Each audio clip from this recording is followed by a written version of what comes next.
A pretty morning, all my dear students. I welcome you all in this first lecture of Compulsory English, that is Ability Enhancement Compulsory course. I heartily welcome all my BA and BCom first year students to this compulsory class in the college Late Sau Kamaltai Zamkar Mahila Mahavidyalay Parbhani. Now, as you know, the situation is somewhat critical. It is not possible for us to meet face to face for our lectures, and that's why we have started the discussion online through this various platforms such as video making, such as Google Meet, etc. Okay. So in this first lecture of mine, I am going to introduce you with the syllabus of BA first year compulsory English, that is BA and BCom, both the classes, BA and BCom first year compulsory English, that is also named as Ability Enhancement Compulsory course. Okay. As you know, our college is affiliated to Swami Ramananda Tirth Marathwada University, and that's why we follow the pattern, we follow the syllabi framed by Swami Ramananda Tirth Marathwada University, Nanded.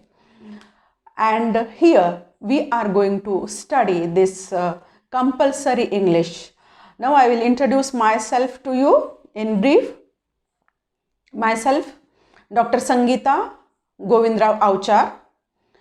I am working as the head of the Department of English from 19 years back, and presently I am also the vice principal of our college.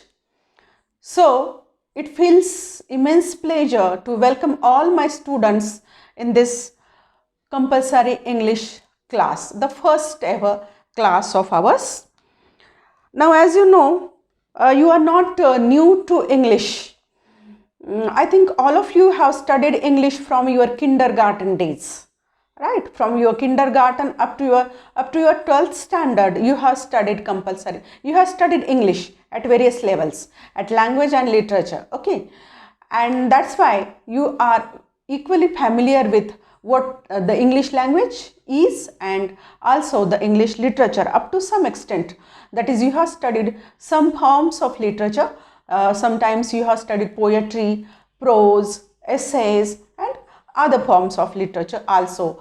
The drama is there, novel is there, essay is there, short story is there, many forms are there, and you might have come across any or many of these forms right from your kindergarten days to your 12th standard completion. You also have read some of the literature, you also have recited the poems, you might have gone through the literary, that is prose pieces, what you call, etc.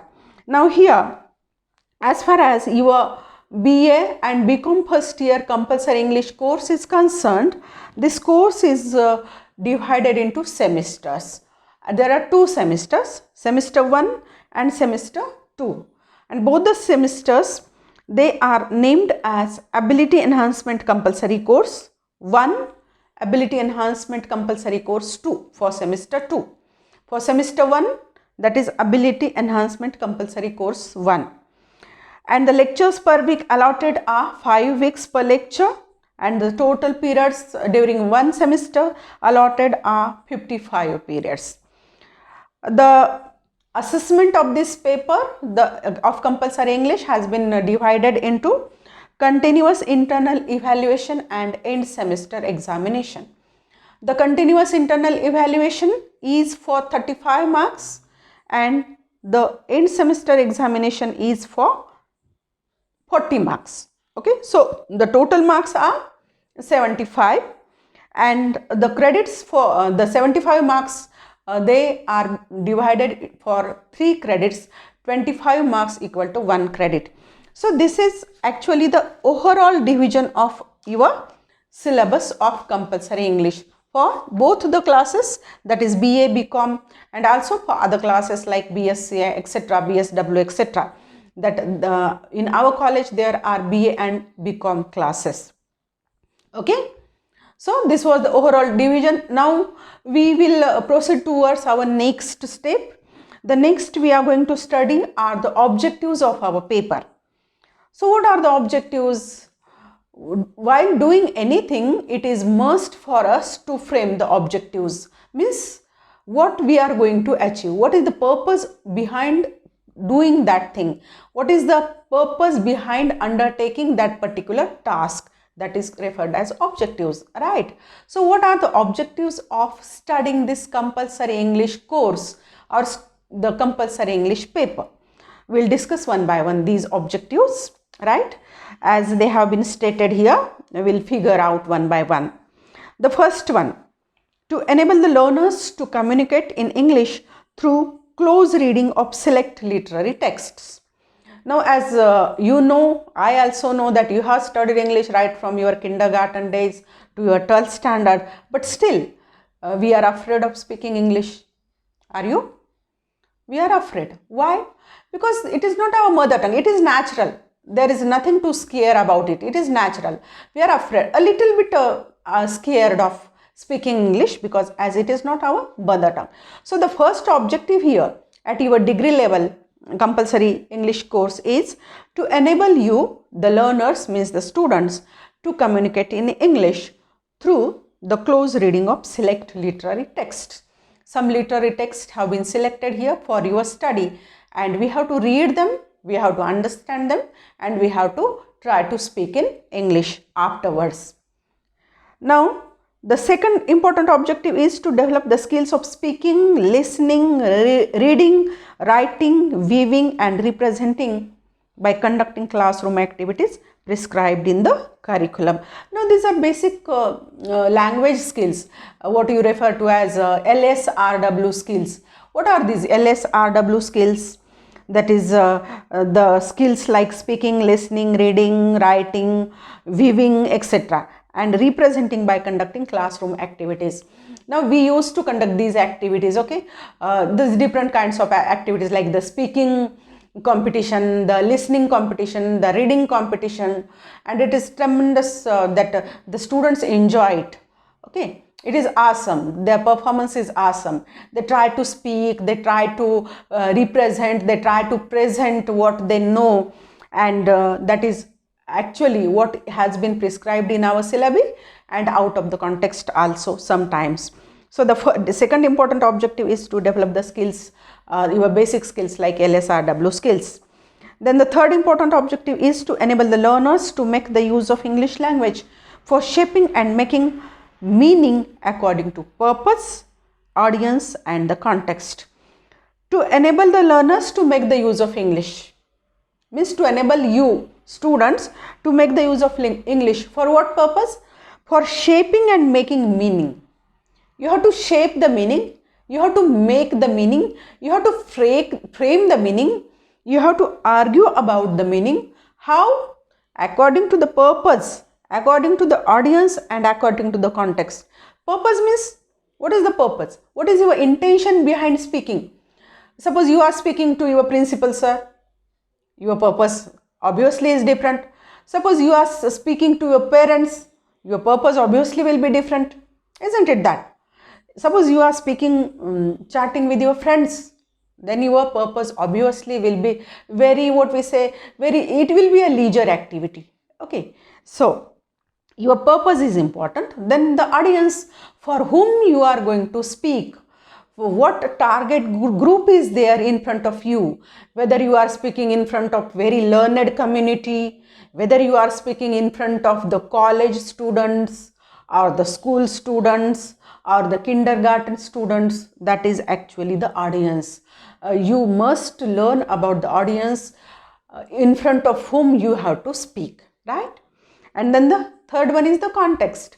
The context, you know, the text that is been given in your book. The context means the various notions, the various meanings applied to it, or the situation, the background, etc. All these are the context. The social context, the religious context, the economical context, etc. All these different contexts we have to consider. So this is the third objective, not first one. To enable the learners to make the use of English language for shaping and making meaning according to purpose, audience and the context. Now the fourth one, to train the learners to think in a way that are imaginative, creative, interpretative and critical. To train the learners means you, okay, you are the learners, students. It is the responsibility of the teachers to train you to think in a way that are imaginative, to think in different ways, not one way. It is the responsibility of the teacher to make the students think in different ways. Which different ways? The first one is the imaginative way.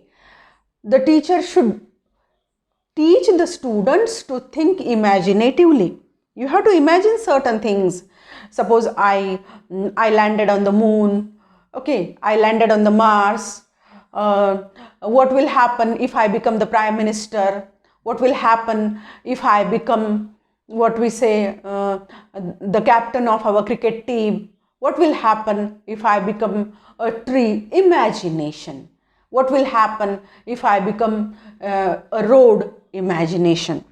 Now the creative thinking means when you try to write something, when you try to bring something out about your imagination, that is called as creation.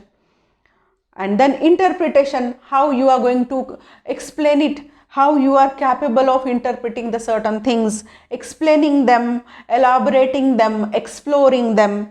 And then lastly, the critical approach means as a critic, how you are going to think, whether you have your own opinion about a certain thing, how your opinion is different from the opinion of the writer, etc. That is called as the critical thinking.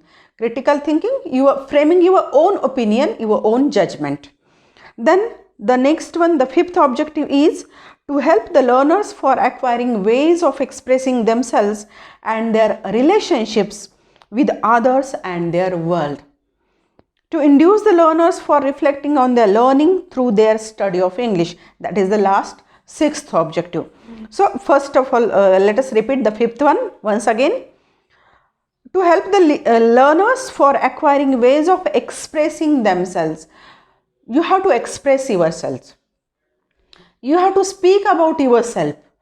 You have to introduce yourself. You have to introduce your family. You have to introduce about your aims and objectives, what you are going to do in your life, and their relationships with others and their world. And your relationships, expressing yourself, your relationships with the world and other things. That is the fifth objective. Then the sixth one, to induce the learners for reflecting on their learning through their study of English. To induce the learner means to inculcate in the learners a kind of reflection on their learning through their study of English. That is, these are the objectives of your paper of compulsory English. Right? After framing the objectives, after studying this course, what you are going to get? After doing certain activity, there is the result of that activity, isn't it that? Do you perform anything uselessly? No. There is some intention behind doing each and everything, right? So, intended outcomes, through responding to and composing a wide range of texts, the learners will begin to use the English language in the best possible manner. So after learning so much texts introduced into your book, that is the wide range of texts, there are short stories, there are poems, there are essays, right? So after studying all these things, you will be capable of using English language to the best. That is the intended outcome. That means you have to learn to use the English language in a better manner after studying this compulsory English course. The second one is that through the close study of these texts, you will develop knowledge, understanding and skills in order to communicate effectively in English. Your knowledge will be increased, your vocabulary will be increased, your skills, the appreciation of the skills will be increased. That means you will come to know how to speak, how to talk, how to read, how to listen, and how to represent in the writing, all these things. That is the second intended outcome. Now the third one, you will value and appreciate the importance of the English language as a key to learning. You know that English is a widely known language all over the world. English is pretty important all over the world because almost maximum of the world's knowledge is in the English language, right? And that's why it becomes anyhow essential for us to understand this language, to know this language, to study this language, not as the language of the people who have ruled us. We are not going to study this English as the language of the British rulers, because we are going to study it as the language of the world knowledge, right? Don't think that this is the language of our rulers and it is essential for us because they have forced us a few years back, they have forced us to learn this language and that's why we have to learn it. No, it is not like that, right?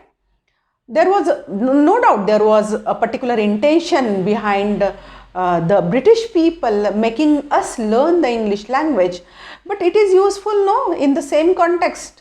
It is not useless because world knowledge, almost all the world knowledge that lies in the English language, and that's why studying the literary pieces in English, it will help in your personal enrichment. Means you will come to know about the world if you know the English language.